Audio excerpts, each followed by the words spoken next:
जय जगन्नाथ। पुणी एक सुंदर भिडियो रे आपण मान समस्त को स्वागत। जहाँ मनुष्यर कर्म एवं भाग्य रेखा पर आधारित।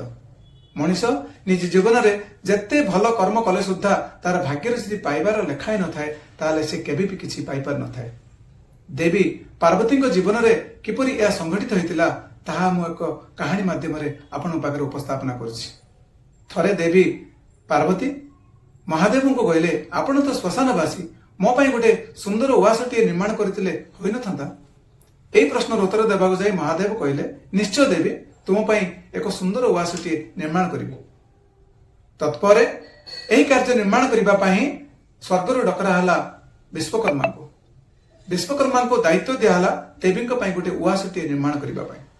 विश्वकर्मा भाविले देवी जदि गोटे उआस निर्माण करी ताहा विश्व ब्रह्मांड रे अति सुंदर एवं चमत्कार हेबा आवश्यक।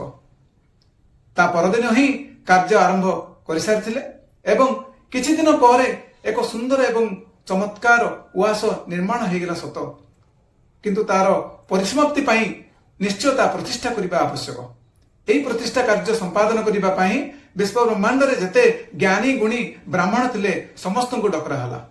सेमानक मध्य रे अति श्रेष्ठ एवं ज्ञानी थिले रावण। रावण को तत्वावधान रे एही गृह प्रतिष्ठा कार्य आरंभ हला।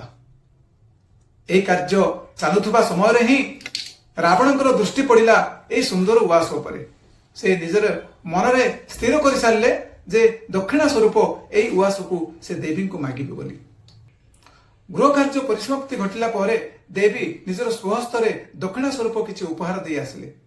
परिशेष रे पाळी आसिला रावणकर। रावण को भी पचारिले आपण को दक्षिणा स्वरूप कौन देवी। ता पूर्व स्थिर कर सारी रावण जे मो दक्षिणा स्वरूप ए उआसटी मागिबी बोली। किछि चिंता न करी तत्क्षणात मागिले जे मते देवी आपण दक्षिणा स्वरूप ए उआसटी मते दियंतु। देवी पार्वती किछि चिंता न करी तत्क्षणात तथास्थ बोली कहि सारले एवं सेई उआस को रावणकर हाथ रे देई देले। तेणु एटी कहिबार गोटे उद्देश्य होछि आमे मनुष्य हो कि देवी कि मनुष्य हो कि भगवान मनुष्य हो कि देवता निजर भाग्य जदि किछि न थाए तांकर किछि भी प्राप्ति केबे भी होई न थाए।